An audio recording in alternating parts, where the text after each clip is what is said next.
राष्ट्रप्रवाह Vidarbha news में आप सभी का स्वागत है। मैं मनन व्यास और आज की देखते हैं ताजा खबर।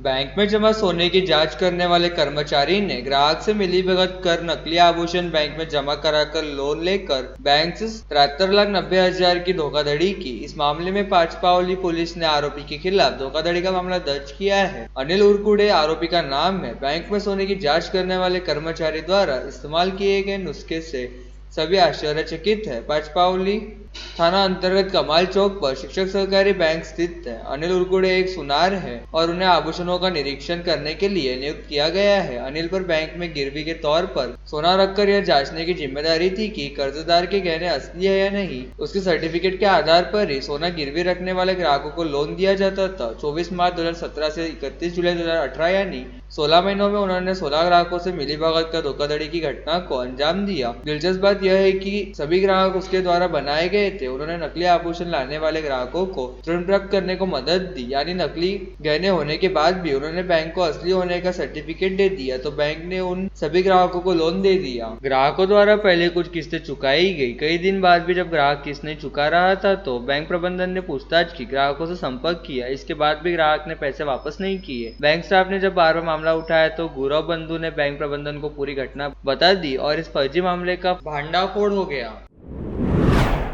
अमरावती नगर आयुक्त प्रवीण आष्टीकर के कार्यकाल में साल 2023 में शहर के 5 मुख्य स्थान वेलकम पॉइंट, जिलाधिकारी कार्यालय, गाड़गे नगर पुलिस स्टेशन, नई बस्ती, बडनेरा बस्ताना, छतरी तालाब यहाँ शौचालय का निर्माण किया गया था। किंतु 2.5 साल बीत जाने के बाद भी शौचालय बंद पड़े हुए थे, जिसमें आज प्रहार जनशक्ति पार्टी द्वारा आंदोलन कर जिलाधिकारी कार्यालय परिसर के आकांक्षा शौचालय की श्रमदान कर स्वच्छता की गई और ताला तोड़कर शौचालय का लोकार्पण किया गया। जिला मुख्यालय में तहसील के महिला व पुरुष बड़ी संख्या में आते हैं, किंतु महिलाओं के लिए शौचालय नहीं रहने पर उन्हें परेशानियों का सामना करना पड़ता है। पिछले 2.5 वर्षों से लगभग 3 करोड़ रुपए खर्च कर शौचालयों का निर्माण किया गया था, किंतु शौचालय केवल शोभा की वस्तु बने हुए थे, जिसको लेकर प्रहार जनशक्ति पार्टी द्वारा 7 दिन पहले इस आशय का निवेदन विभागीय आयुक्त को दिया गया था, किंतु शौचालय को लेकर किसी भी प्रकार की कार्रवाई नहीं किए जाने को लेकर प्रहार जनशक्ति पार्टी के पदाधिकारियों व कार्यकर्ताओं ने आज ढोल ताशे के गजर में ताला तोड़ो आंदोलन कर सर्वप्रथम शौचालयों को फिनाइल से स्वच्छ किया और फूल व हार से शौचालय को सजाकर शौचालय का ताला तोड़कर लाडली बहनों के लिए शौचालय का लोकार्पण किया। इस अवसर पर प्रहार प्रवक्ता जीतू तुदा ने जिला अध्यक्ष छोटू महाराज वासु, महानगर प्रमुख बंटी राम टेके, गोलू पाटिल सहित सैकड़ों कार्यकर्ता उपस्थित थे।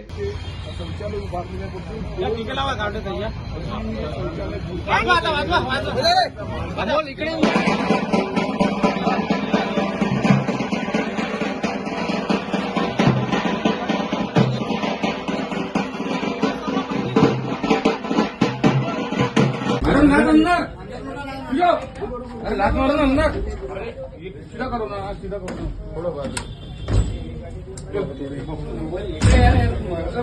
मागे ना।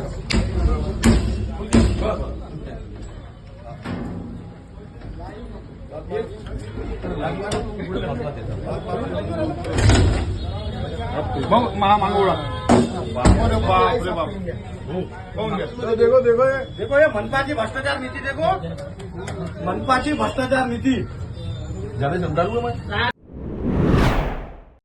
कल 16 फरवरी को बुधवारा परिसर स्थित आजाद हिंद मंडल में भव्य श्याम भजन संध्या का आयोजन किया गया था, जिसमें नागपुर से पधारी भजन गायिका कृष्णप्रिया जी सहित अमरावती निवासी गायक सुमित बावरा व मयंक छांगानी ने एक से बढ़कर एक श्याम भजनों की प्रस्तुति दी। माता खिड़की चौक स्थित जय गजानन माउली व्यवस्थापन समिति ट्रस्ट द्वारा आयोजित फरियाद बाबा श्याम से नामक इस भजन संध्या में अमरावती के श्री लखदातर परिवार ने दरबार सेवा प्रदान की। साथ ही आयोजन में सभी तरह की व्यवस्थाओं का जिम्मा आजाद हिंद मंडल विलास इंगोले मित्र परिवार द्वारा किया गया।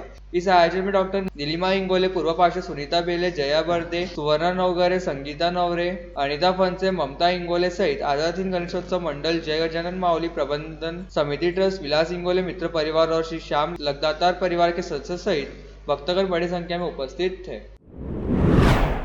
अकोला जिले के बालापुर तहसील के हाथरुन गांव में सोमवार की दोपहर गांव में एक ही समुदाय के 2 गुटों के बीच बड़ा विवाद हो गया। इस विवाद को लेकर एक 4 पहिया वाहन में आग लगा दी गई और भारी संख्या में पथराव किया गया। एक दूसरे पर लाठी डंडों से हमला कर मारपीट शुरू हो गई। इस घटना में 6 लोग घायल हो गए और एक की हालत गंभीर है। घटना की जानकारी मिलते ही गांव में भारी संख्या में पुलिस बल तैनात कर दिया गया। गांव में तनावपूर्ण शांति है और स्थिति नियंत्रण में है। पुलिस आरोपियों की धरपकड़ में जुट गई। पुलिस ने गांव में अवैध कारोबार के खिलाफ कार्रवाई की। गांव के खबरी ने दी सूचना के आधार पर यह कार्रवाई किए जाने से नाराज एक ही समुदाय के 2 गुट्टे आपस में भिड़ गए। बहस बढ़ गई और मारपीट शुरू हो गई। इसी विवाद को लेकर एक 4 पहिया वाहन को जला दिया गया। घायलों को अकोला के सर्वोपचार अस्पताल में भर्ती कराया गया। चिकित्सा सूत्रों ने बताया कि घायलों में की एक की हालत गंभीर है।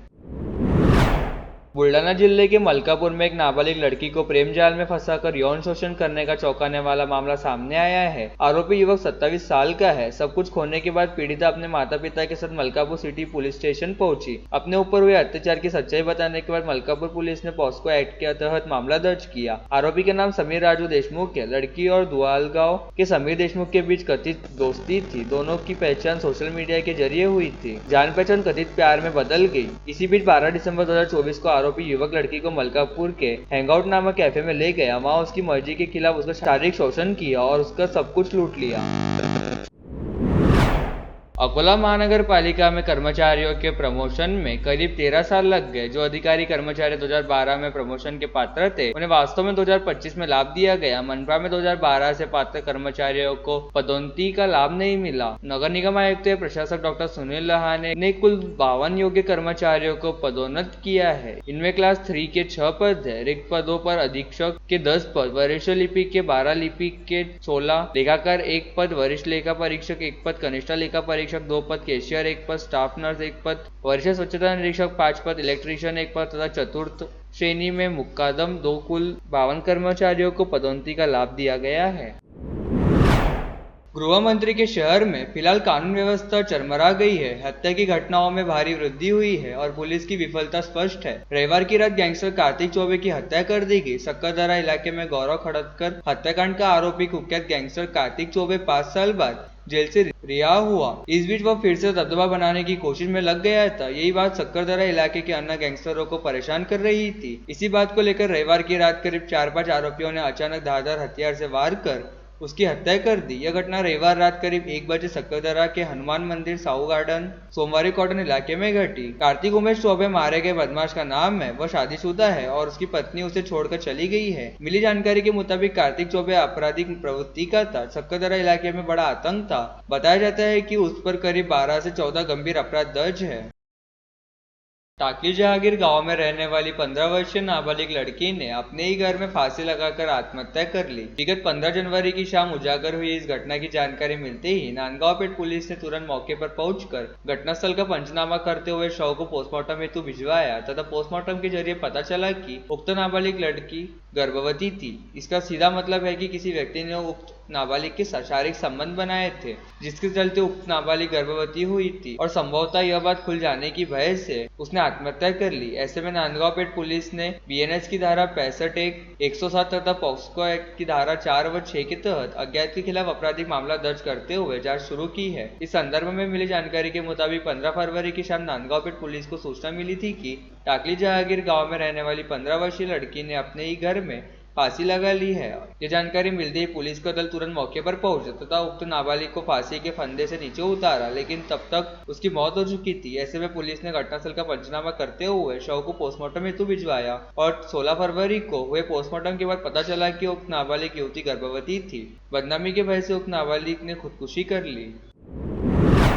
नागपुर मुंबई समृद्धि एक्सप्रेस वे पर बस चालक को नींद की झपकी लगने के चलते पुणे से नागपुर की ओर जा रही निजी ट्रैवल्स की लग्जरी बस पलटी खा गई। इस समय बस में कुल 25 यात्री सवार थे, जिनमें से एक यात्री की मौत हो गई। मृतक हरिभाऊ नामदेव राउत यह बिच्छू टेकड़ी राहुल नगर अमरावती निवासी है। वही अन्य यात्री घायल हुए, जिसमें से 7 से 8 यात्रियों की स्थिति गंभीर बताई गई है। इस संदर्भ में मिली जानकारी के मुताबिक राजलक्ष्मी ट्रेवल्स की लग्जरी बस क्रमांक MH12 HG 66 67 पुणे से नागपुर की ओर जा रही थी। इसी दौरान समृद्धि महामार्ग के चैनल क्रमांक 215 पर वनौजा टोल प्लाजा से पहले मालेगांव की और 5 किमी की दूरी पर यह बस अचानक ही सड़क पर पलटी खा गई। इस हादसे में एक यात्री की मौके पर ही मौत हो गई, वही अन्य यात्री घायल हुए हैं।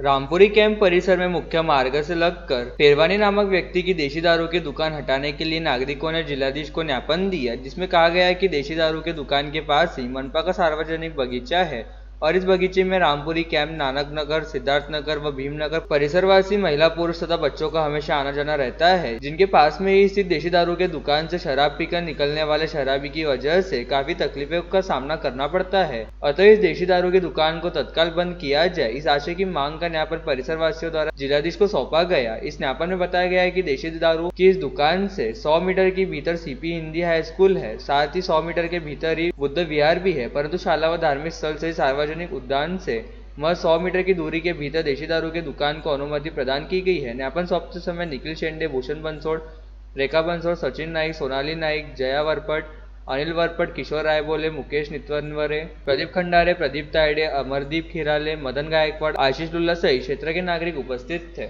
और लेटेस्ट न्यूज़ देखने के लिए राष्ट्रप्रभा चैनल को लाइक और सब्सक्राइब कीजिए।